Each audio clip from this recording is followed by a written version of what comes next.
Well, hey there, welcome back to Cowboy Survival. Today, I thought what we do is we take a look at the Mountain House Chicken Alfredo meal. It's lunchtime, I'm out here, it's just a gorgeous day.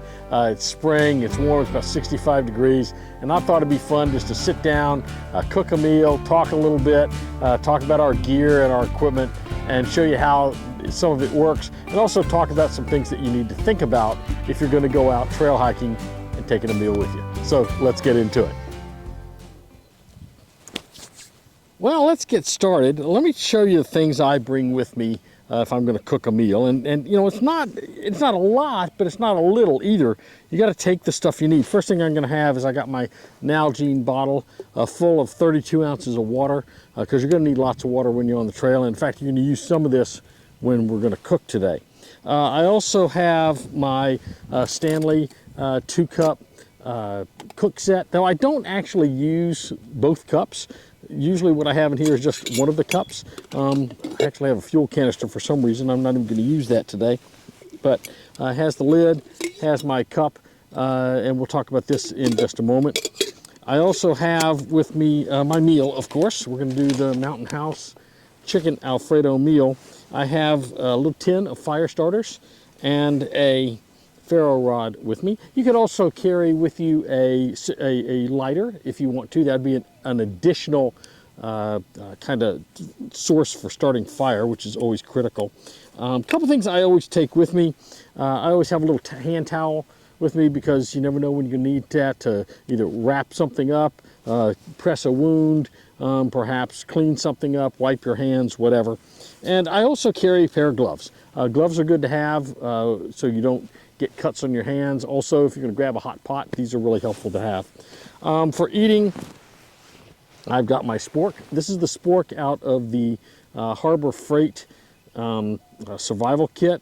Remember, I don't particularly like the tool overall because it's got this blade inside it, which I think is dangerous for little kids. So just be careful if you're going to give this to little kids. But it's a nice handy little spork. It's stainless steel. It has a nice plastic handle on it, so I like that. So that's pretty much what I've got. I've got my pocket knife. Actually, I think the one I've got with me today is my Gerber knife. This is it's just a nice little workman knife here. Nothing real fancy. Doesn't have a assist, though it does have the little buttons here on the side, so you can flick it open and open it that way. It's got a liner lock in it. I've talked about this knife before. It's a nice heavy-duty pocket knife when you're on the trail, and I just keep it in my pocket. Or I have a belt sheath that I can wear with it. So let's just get started. The first thing I'm going to do is take my little solo stove that I have.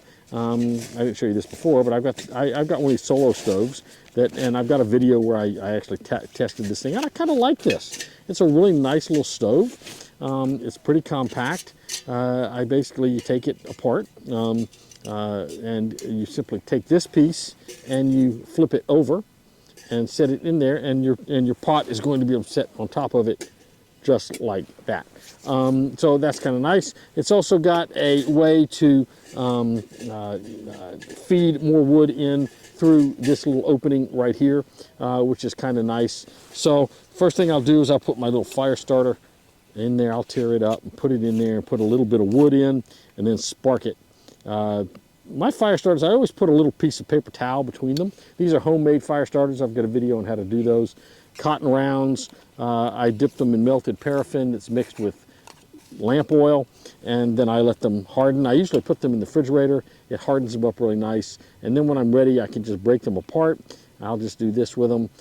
It's got the fibers in there, the nice fibers on the inside of this. Well, those will catch a spark for sure, and because it's got the wax embedded in it, it's going to burn for a good while. So I'll put that down. Actually, I'm going to take that off for right now while I put a little bit of wood in here. And I keep a piece of paper towel in my thing between each fire starter. It's just another little item I can put down in there. I've gathered some sticks up from around. You don't want anything too big. This little stove only really burns small stuff. It's not going to burn big stuff, so you're going to have to be careful with that, I think. That's the one downside of these little wood stoves, is you're not going to burn a lot of stuff in them. They're not going to create a lot of coals for you. The purpose of these things is really just to cook with while you're on the trail. Now, I don't want to block that flange, because that flange is going to be where I support the other piece of my item. So I'm going to go ahead and start this. If I can find what I did with my ferro rod. Where did I put my ferro rod? That's a good question. Ah, there it is. So I'll just go ahead and get this started.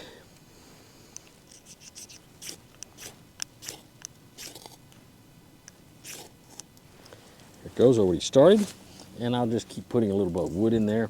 The wind is going to come in here very nice, so the air is going to be able to filter in very nicely. This is a gasification stove. As I said, it does a great job of creating a nice little cook stove when you're on the trail. It's very light, only weighs about 8 ounces, so it's definitely the kind of thing that you can use very easily on the trail. You can just set it up very quickly. You add a little bit of wood to it, get that wood going really well. A little bark that's stripped off, that'll probably burn nice. You stick this wood in there, it's going to burn down. It's going to catch really quickly.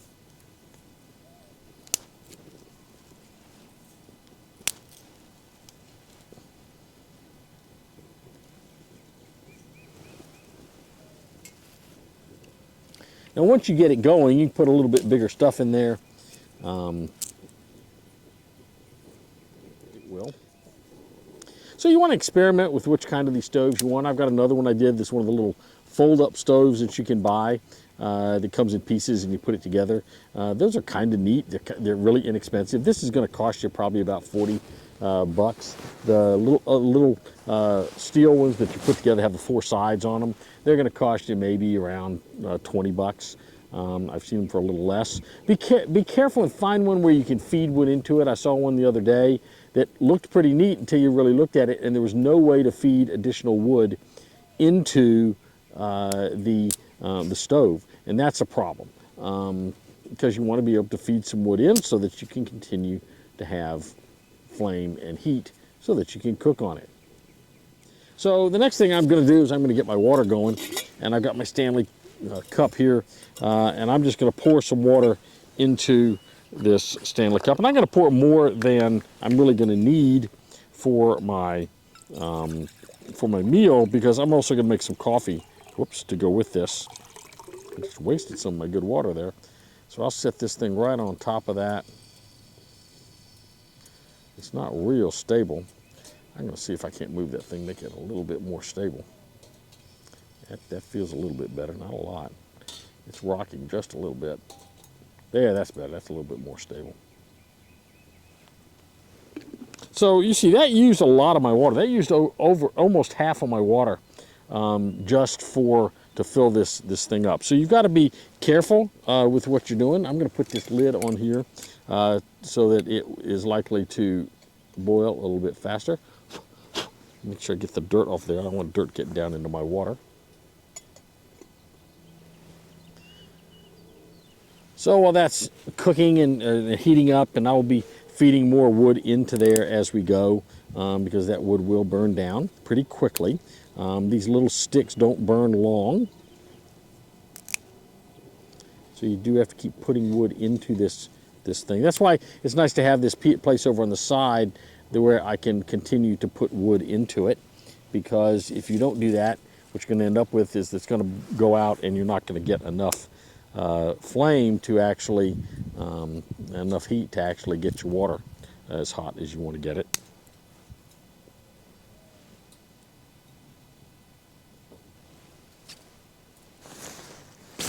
Now, a couple of other things. So my meal is going to take 1.5 cups of water to put into this package. So what I'm going to do is I'm going to open this package. Now these packages have little notches right here. It's hard to see them, little V notches on either side. And you can simply take at that V notch. Now it looks like you're tearing a lot of the package off, but the zip closure is down lower. It's down below the V. And you will, of course, do that once you put the water in to let this thing sort of simmer in the heated water. So I've got that. I'm going to open that. Now remember, you always want to pick up your trash when you're on the trail. You definitely do not want to leave that trash lying around. You want to get rid of the little oxygen absorber that's in that meal. You don't want to cook it. You don't want to eat it. So I'm going to take this. Now, it's probably not a bad idea to have a little garbage can with you. I tend to take this kind of stuff, this dry stuff like this, and just put it in my pocket. But when we finish the meal, we'll have that whole empty container. That's something that's usually good to have a garbage bag to put it in. My water, it's starting to get a few bubbles on the bottom already, so that's good. I'm going to bring me up a little bit more wood here. Some of this wood has got some moisture in it, I can tell, because the moisture is sizzling out the back end of the wood. I'm going to put a few more sticks in here, keep that flame going. Because if you're not careful, if you forget this, these things can go out pretty quickly, and you don't really want that.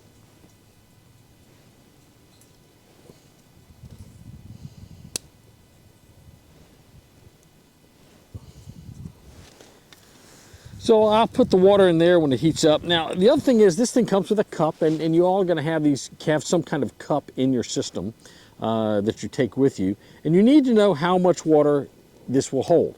I need to put a cup and a half, or a cup and a third actually, 1 1/3 cups of water into this meal.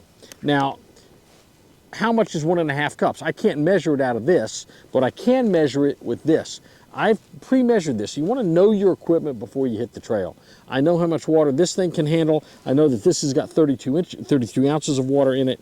I know that when I take this cup and I fill, there's a line on the inside. When I fill this cup up to a line, it's 8 ounces. And so I would fill this up about 1, and then just a little less than half a time would give me 1 1/3, 11 to 12 ounces for this cup that I would then pour into this bag. And so what we're going to do is we'll pour it into that bag. We'll stir it up and let it sit for about 5 minutes. We'll open it up and stir it again, and then let it sit for a couple more minutes. And then what we would do is it'd be ready to eat. So it's just a couple of minutes, and that would be more than ready to eat, I think. I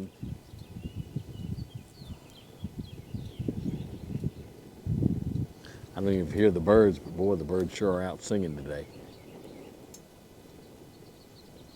It's just a gorgeous, absolutely beautiful day to be outside. You should take every opportunity, I think, to get outside and enjoy nature and enjoy some fresh air. And you get cooped up all winter, and you get out on a day like this, and you can just enjoy some of the sunlight, soak up some vitamin D, soak up some vitamin E, I should say. Just sort of enjoy the sounds of spring, the sounds of the birds. It's just a great, great way to spend your day. So as we look down inside the pot, you can see the bubbles are gathering inside that pot. Shouldn't be long now before that's actually a boil.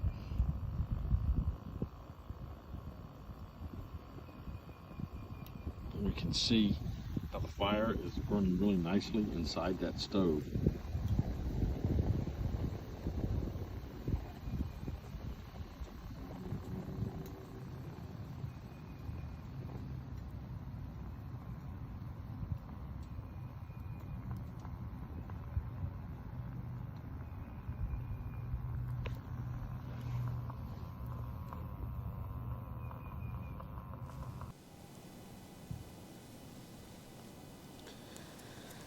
Okie doke, I think that is about ready at this point.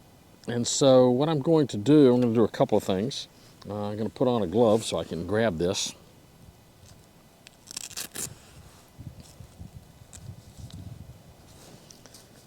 Without burning myself.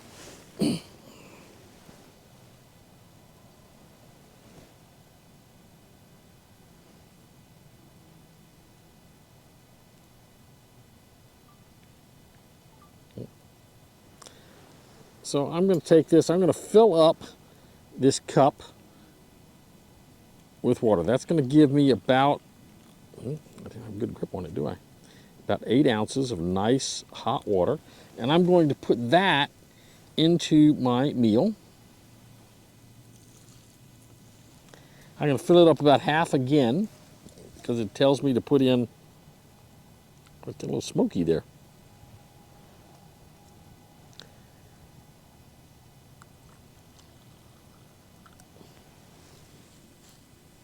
1 1/3 cups.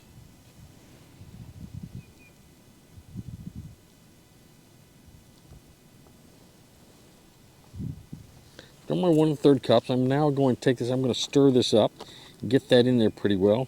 It looks like I got a piece of stick in there. Let's get that out. Don't want to eat that today, do I? Well, maybe it's not.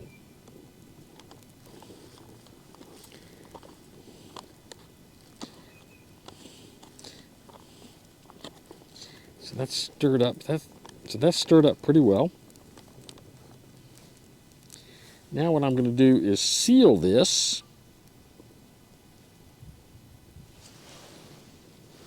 So now that that's done, I'm going to take this and seal it up and let it sit for about 5 minutes, because that's what the instructions say to do. Okay, so we've opened up the meal. What I need to do is I need to stir it up again. It's actually looking pretty good.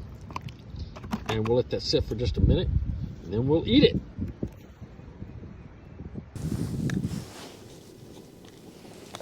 Here we go. The package is warm, which you would want it to be, of course. I got a little bit of dirt and all in the back of my spoon there. So let's taste this and see if it really tastes like chicken fettuccine, or if it tastes... I tell you, you know, these meals are actually a lot better than those MREs you get from the military. Those things, it's like eating cat food. Everything else is good except for the main course. Main courses in those things are usually just, I think, just awful. So let's taste and see what this tastes like.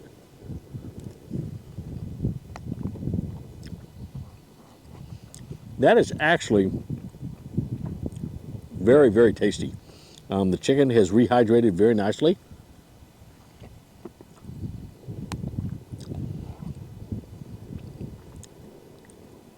I may have put just a little too much water in it. It's a little soupy down in the bottom, but all in all, it tastes really good. It's hot. It's hearty. This would fill you up, give you lots of carbs for the trail.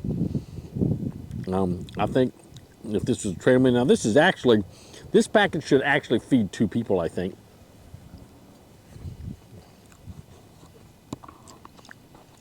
It's got, one serving's got 410 calories, but there's 2 servings in this bag. There's 800 calories in this bag. That's a lot of calories. There's no way I'm going to eat all that. But you can always package it up, take it with you, and heat it up again later, which is something you might want to do. Or if you're just having camp for a day, maybe what you want to do is heat it up. You know, keep it there at the camp, close it up, and then heat it up again later that afternoon. But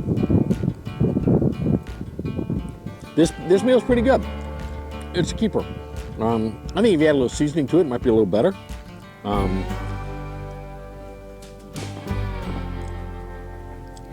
Maybe get one of those packages of Parmesan you get like at Fazoli's. Put some Parmesan in there, add a little flavor to it.